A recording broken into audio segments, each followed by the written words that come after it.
De retour entre nous exclusivement sur les ondes de TV Rogers. Utiliser la période estivale pour innover sa stratégie marketing, c'est ce dont on parle avec notre experte aujourd'hui, Grace. Et je voulais te demander pourquoi tu as pensé à ce sujet-là. Est-ce que tu penses que durant l'été, les entreprises se laissent un peu aller? En effet, il y a beaucoup d'entreprises qui se laissent énormément aller durant l'été parce qu'ils se disent que ça se trouve, voilà, c'est l'été, les personnes vont partir en vacances, n'ont pas besoin de mettre à jour nos différentes informations, mais il faut prendre en compte le contexte actuel. Je rappelle, on est toujours en période de crise et c'est sûr que les déplacements seront limités, mais c'est sûr et certain que vos abonnés ou encore vos clients tiendront absolument à avoir de vos nouvelles. Et puis, c'est gentil de partager ces conseils précieux que tu as. Normalement, pour des personnes qui viennent te consulter, que tu as décidé de partager avec nous, on va aller point par point. Le premier conseil, c'est d'avoir un blog. Ça sert à quoi déjà un blog? Et tout simplement, un blog, mais il y a des personnes, tu vas voir, il y a beaucoup d'entreprises qui utilisent cette option de blog. Pourquoi? C'est justement de créer de créer encore plus de contenu. C'est-à-dire, par exemple, tu vas voir des recettes. Tu vas voir aussi, par exemple, des articles qui vont parler des dernières tendances en termes de marketing. Nous, par exemple, on a un blog sur notre site internet. Ça nous permet de montrer notre expertise et encore aussi notre expérience. Et c'est aussi pourquoi d'avoir un blog? Parce que ce blog-là, les articles de ton blog, tu peux les partager sur différentes plateformes, que ce soit sur les médias sociaux ou encore tu peux les partager avec ton entourage. Et ce qui est bien avec les blogs, c'est ça crée en fait du trafic vers ton site internet. Et donc, ce qui fait, les personnes, bien sûr, ils vont aller sur ton blog, ils vont lire l'information que tu donnes, ils vont voir que c'est quelque chose de pertinent et après, ils vont s'intéresser à l'entreprise. Donc, ils vont tout simplement voir les différents services que tu offres, etc. Est-ce que on devrait toujours parler en fait d'un produit de notre entreprise dans le blog ou vraiment essayer de faire une connexion avec le futur client? Mais pas forcément. Je trouve l'idée pertinente que tu as proposée, donc de justement me parler en fait avec le futur client. Ça peut être par exemple, pourquoi pas travailler avec un influenceur ou une influenceuse, ou simplement pourquoi pas interroger en fait un client qui a déjà utilisé votre produit, qui explique en fait lui qu'est-ce qu'il a vu en utilisant votre produit, parce que c'est sûr que la perception elle n'est pas du tout la même. Ça se trouve, toi tu peux sortir un produit, par exemple juste une bouteille d'eau, on va dire, pour mettre de l'eau, et ça se trouve il y a une autre personne qui va utiliser un client qui va utiliser ta bouteille d'eau pour, par exemple, décorer sa chambre ou son intérieur. On ne sait jamais, en fait. Donc, c'est très intéressant. Et puis, si on regarde aussi avec Ikea, Ikea aussi a des espèces, je ne veux pas dire c'est comme un blog, mais vraiment des articles. Et il donne énormément la parole, en fait, à ses clients. C'est-à-dire, il y aura une section qui va être en mode, par exemple, inspiration.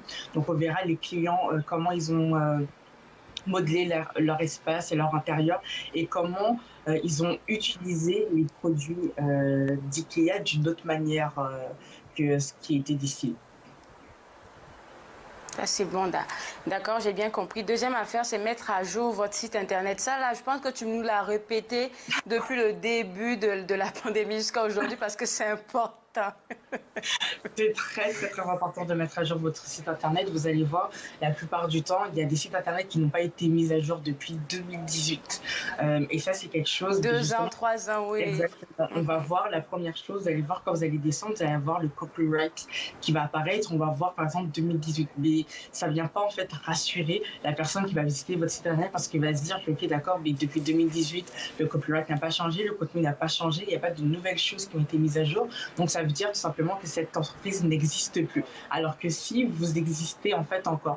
Donc c'est très important de mettre à jour votre site internet, que ça soit par exemple juste même changer de couleur ou même rajouter une autre page, c'est très bon. Pourquoi? Parce que Google en fait voit que votre site est actif, et donc en termes de référencement, ça va être beaucoup plus facile pour moi ou encore pour toi ou pour n'importe qui de vous trouver sur Google, donc sur internet. Vu sur cet angle-là, je pense aussi que ça permet à l'entreprise de montrer son sérieux, en fait. Exactement.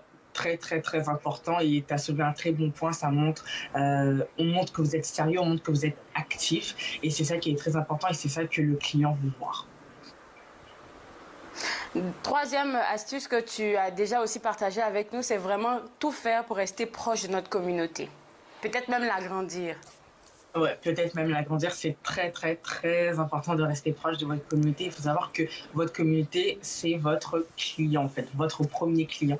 Et si vous faites des bonnes choses au sein de votre communauté, ben, c'est sûr, encore une fois, je le rappelle, c'est mieux quand on parle quand d'autres personnes parlent de nous que quand c'est nous-mêmes qui parlons, en fait, de nous, en fait. Pourquoi? Parce que ça passe beaucoup mieux. Puis vous allez voir que le fait de rester proche de votre communauté, de toujours rester en contact avec elle, de prendre en compte ses besoins, et ces désirs, ça va venir renforcer en fait votre image de marque et donc tout simplement votre branding qui tourne autour. Quatrième astuce, revoir votre branding. Et je pense qu'il y aura beaucoup d'entreprises là qui seront un peu résistants par rapport à ça. Parce qu'on a l'impression que quand on change de branding, on se dénature un peu, nos clients vont nous abandonner et tout. C'est toute une communication qui se met en arrière. Oui, ça, je peux comprendre. Il y a beaucoup de personnes qui peuvent être réticentes. Nous, par exemple, qu'est-ce qu'on a fait l'été passé? On a totalement en fait revu notre branding dans le sens le branding ça peut juste être en termes de couleur par exemple, en termes aussi de se réajuster dans quel type de service en fait vous désirez offrir. Il faut savoir si là par exemple je prends le contexte actuel de la crise, ça se trouve avant la crise vous ne vendiez pas par exemple les différents produits que vous vendez aujourd'hui. Par exemple je prends l'exemple de Joey, le restaurant Joey's qui est situé à Rideau et sur Lansdowne. On sait tous que Joey, voilà, c'est un restaurant, ils vendent par exemple leurs plats, etc. Et on voit au fur et à mesure avec la crise, il y a énormément de services qu'ils proposent. Ils ont su s'ajuster. Maintenant, tu as la possibilité de faire tes courses à Joey's. Ils ont une épicerie qui est ouverte pour justement faire les courses. Tu peux trouver ton beurre, ton chocolat ou encore même du papier toilette, tu peux le trouver là. Il y a aussi les différents kits que maintenant ils proposent. Au lieu de tout simplement commander ton plat, tu peux acheter tous les éléments qui viennent constituer ton plat et puis le faire à la maison. Ça, c'est tout simplement en fait le fait de se réajuster. Donc ça vient en fait, on voit que justement il y a des nouveaux services qui apparaissent et donc ça vient en fait jouer sur ton branding. Donc le branding ça peut toucher ton offre de service, ça peut aussi toucher par exemple ta couleur, ta charte graphique, etc. Ça peut aussi également toucher tous les messages que tu prévois faire dans ta stratégie marketing ou encore de contenu. Donc c'est vraiment prendre le temps. C'est pas quelque chose qu'il faut prendre à la légère parce que ce branding-là, Ouais. on voit penser par exemple à Desjardins aussi. Desjardins, maintenant, son logo, c'est un losange. Son logo, tout simplement, avant, on avait la petite abeille. Ils ont expliqué tout le processus du pourquoi et comment. Ils ont voulu simplifier. C'est pour simplement mettre en avant cette jeunesse qui est dynamique parce que justement, dans le réseau des jardins, on compte énormément de jeunes. Ils voulaient faire en sorte à ce que cette jeunesse soit représentée dans ce logo-là. Le cinquième point qui m'a fait rire, moi, je l'ai même surligné en jaune, c'est surveiller votre concurrence. Il faut absolument surveiller votre concurrence, je vous assure, parce que quand vous surveillez votre concurrence, vous savez exactement ce qu'elle fait. Et puis vous pouvez contre-attaquer en fait cela.